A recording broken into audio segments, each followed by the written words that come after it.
Marcelo, e assim, ó, pra quem não tem conhecimento nenhum, nada, é leigo totalmente, como é que a gente explica o que é a quimbanda pra essa galera? Certo. Bom, vamos lá. Etimologia da palavra, né? A quimbanda, ela vem de um dialeto, né? Congo-Angola, né, cara? Um dialeto bakongo, entendeu? Que provém da África ali mais do sul, povo banto, entendeu? A palavra quimbanda, a tradução literal da palavra seria curandeiro, entendeu? Mago, tipo um xamã. Aquele cara da tribo que você tem o quê? Você tem um cacique, que é o líder da tribo, no caso social, né? Como se fosse um presidente e etc. do povo. E você tem o pajé, que é o líder espiritual. O quimbanda, né? Nessas tribos aborígenes africanas, né? De África do Sul, povo banto, ele era o quê? Ele é, né? Até hoje, né? O líder espiritual, é como se fosse um xamã, um curandeiro. E a prática do que o quimbanda faz, o que o quimbanda faz? A prática dele chama-se umbanda, por incrível que pareça. Isso é histórico mesmo, é etimologia de palavra. Umbanda, no caso, não é escrito como a gente escreve aqui, com U-M-B-A-N-D-A. É umbanda, com M mudo. Então essa umbanda que ele faz, que é a prática da quimbanda, é a prática de cura, entendeu? Ponto. Então, esse sacerdote, esse mago, esse curandeiro, ele tinha essas práticas milenares ali, entendeu? Em dado momento, você tem o quê? Você tem a escravidão, um movimento que ocorreu aqui no Brasil, infelizmente, né? Que, né, deixou suas marcas aí no mundo, no Brasil até hoje, né? A gente sabe muito bem. Esses negros que foram trazidos, cara, que foram escravizados, etc., eles não abandonaram a sua fé, eles não abandonaram a sua crença, as suas práticas espirituais e religiosas de contato com os espíritos, com os ancestrais, etc. Acredita-se, né, dentro do que a gente entende como tradição, porque não tem como, de verdade, como você rastrear aonde começou a quimbanda, tá? Isso é um ponto comum. Por exemplo, você vem à Igreja Católica, Apostólica Romana, a fé cristã, você tem como rastrear o início de um cristianismo, uma igreja católica, entendeu? A quimbanda você não tem como rastrear, entende? A gente não tem como entender quem que foi, onde foi que surgiu. A gente tem uma ideia, entendeu? Acredita-se, tá, que a quimbanda ela surge nos quilombos, entende? Aonde você tinha o braço armado dos quilombos, que eram os quilombolas, que lutavam pela libertação dos escravos, pela resistência, né? Pela manter a sua cultura, enfim, pela liberdade em si. E você tinha um lado armado espiritual, que era essas práticas de quimbanda que o pessoal fazia, onde veio para o Brasil antigos feiticeiros, né? De ingangas, indoques, tata quimbanda, yaya quimbanda ou mama quimbanda, que são sacerdotes que vieram junto e estavam ali também aprisionados, né? Então a quimbanda ela surge, acredita-se, dentro desse movimento, entendeu? Depois disso, né, óbvio, o braço armado ele lutava pela resistência, pela libertação do corpo, da libertação dos escravos, e a quimbanda no seu lado espiritual acredita-se que ela luta pela libertação da alma, cara. Tanto é que até hoje a quimbanda ela é um culto de resistência. Isso todos sabem, entendeu? Isso é algo que a gente fala para todo mundo e é fato comum. Dentro do culto seria um dogma. A quimbanda ela é um culto de resistência, de poder, de empoderamento, entendeu? Enfim, a escravidão passou, cara, entende? Não tinha mais como ter que ficar lutando para libertação.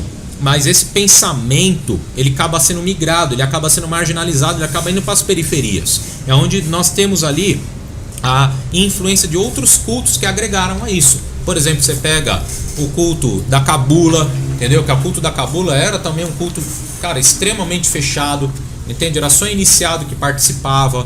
Eles eram cultos feitos no meio do mato. Normalmente eles armavam a mesa ali, né, para a invocação dos espíritos, que os espíritos baixavam no meio do mato para fazer as suas práticas, etc. Teve influência da macumba carioca, tá? Que macumba, assim, não é para nós um sinônimo de coisa ruim, entendeu? Macumba é, acho que, né, não sei se o pessoal sabe, mas é um instrumento, sim, tipo um reco-reco, entendeu? Feito de madeira. Por quê? Vou lá na macumba, o quê? Vou num lugar que toca o instrumento. Então ficou tido como isso, entendeu? Então a macumba carioca foi um movimento, na verdade, espiritual, legitimado, mas nunca chegou a ser uma religião de fato, entende? As casas de macumba carioca é onde você encontrava ali um caldeirão espiritual muito forte. Você tinha um Exu manifestado, dando consulta, um preto velho, um orixá rodando. Então era, puta, cara, um caldeirão assim absurdo. Mas aonde não imperava coisa que hoje na quimbanda existe, tá? Que é o quê?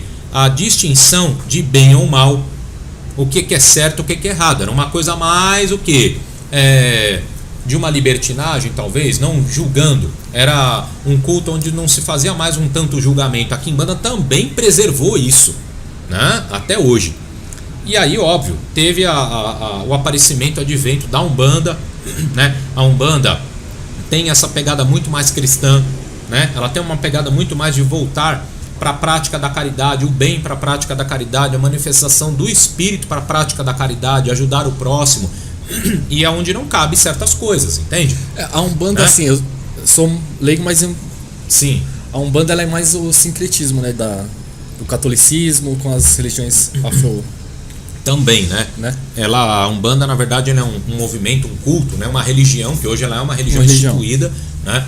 Tem uns que acreditam que ela nasceu em 1908, com o advento da manifestação do espírito Caboclo das Sete Encruzilhadas, através do seu médium, o Zélio Fernandino de Moraes, que tinha 17 anos na época, entendeu? Começou novo também, e é onde ele fala que ali ele estava instituindo um culto, entendeu?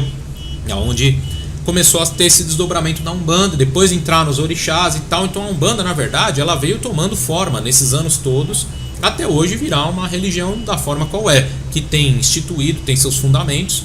Óbvio, tem gente que não vai aceitar esse marco zero da Umbanda como 1908 lá.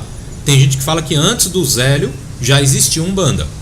Ou seja, o fenômeno espiritual de incorporar espíritos para praticar, para conversar, para você ter atendimento, não começou com o Zélio, já existia antes, né? Como um movimento religioso, eles acreditam que foi a partir de então.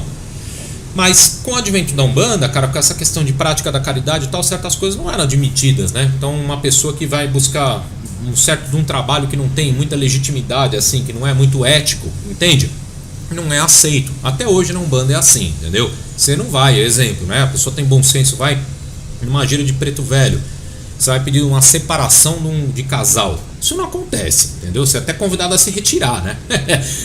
Você vai pedir ali uma amarração amorosa para uma entidade que está ali, isso não acontece.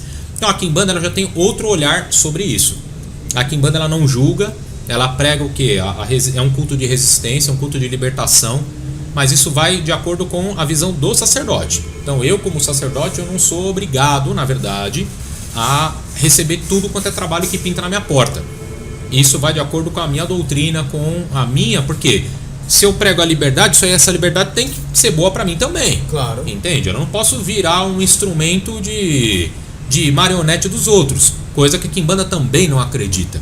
A quimbanda não se ajoelha, entende? O exemplo que a gente fala, a gente não ajoelha para Exu, a gente não bate cabeça para entidade. Não é porque a gente é arrogante com o espírito, a gente é melhor que o espírito, mas, cara, é uma postura luciferiana isso, entendeu? De empoderamento, onde você não pode se colocar abaixo, cara, entendeu? Você é visto como igual.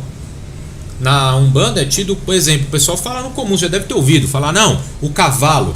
Tá falando o cavalo é o quê? É um médium, certo? É a pessoa que incorpora o espírito. Né? Na quimbanda a gente diz que não tem cavalo, tem cavaleiro. Entendeu? Que é onde não existe o quê? Aquela questão da submissão total. Exu na quimbanda ele não é escravo também, entende? Como catiço, é tratado como catiço. Ah, ele é escravo, ele faz tudo. Não.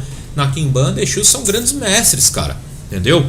Muitas das vezes, ex-sacerdotes que participaram lá atrás do culto e que estão retornando através da prática, né, espiritual para poder dar passagem ali e fazer as suas curas, entendeu? Então, cara, eu costumo dizer, a quimbanda ela não é só do mal, entendeu? Ela não faz só maldade, entende? É que a maldade é do ser humano, cara, não é do espírito. É errado da pessoa que pensa e acredita nisso. Cada qual mexe na sua panela do jeito que ele acha melhor, entende? Então eu tenho a minha ética, a minha visão, tá? Eu sei que esse é um contexto espiritual.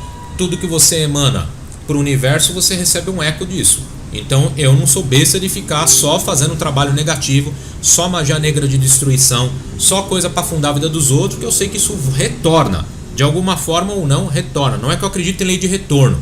Mas porém, cara, você começa a plantar muita semente negativa por aí. Uma hora você vai coletar isso. Uma hora você vai cruzar esse caminho aí. Teve uma época da minha vida, cara, que eu não tinha nem um pouco de preocupação com isso.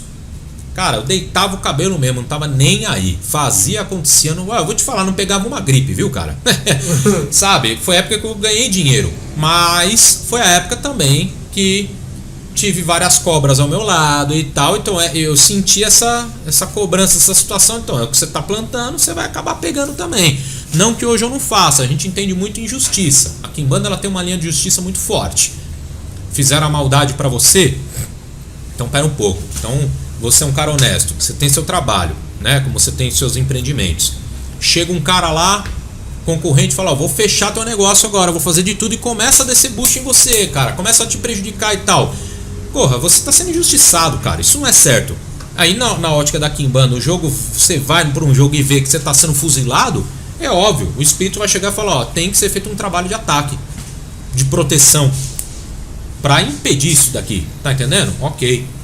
Mas agora você chegar e fazer maldade gratuita, exemplo, ó, o Rafael tá aqui, pô, não fui com a cara dele, velho, vou chegar lá, vou pendurar o cara na vela preta, sem te conhecer, sem saber o que você faz da vida, cara. Isso é maldade gratuita. Isso eu não acredito, nem os espíritos que me acompanham acreditam, e nem a Quimbanda que eu acredito professa isso. Maldade gratuita não cola. Até porque o espírito tem uma ética, ele não vai gostar também, entendeu, cara?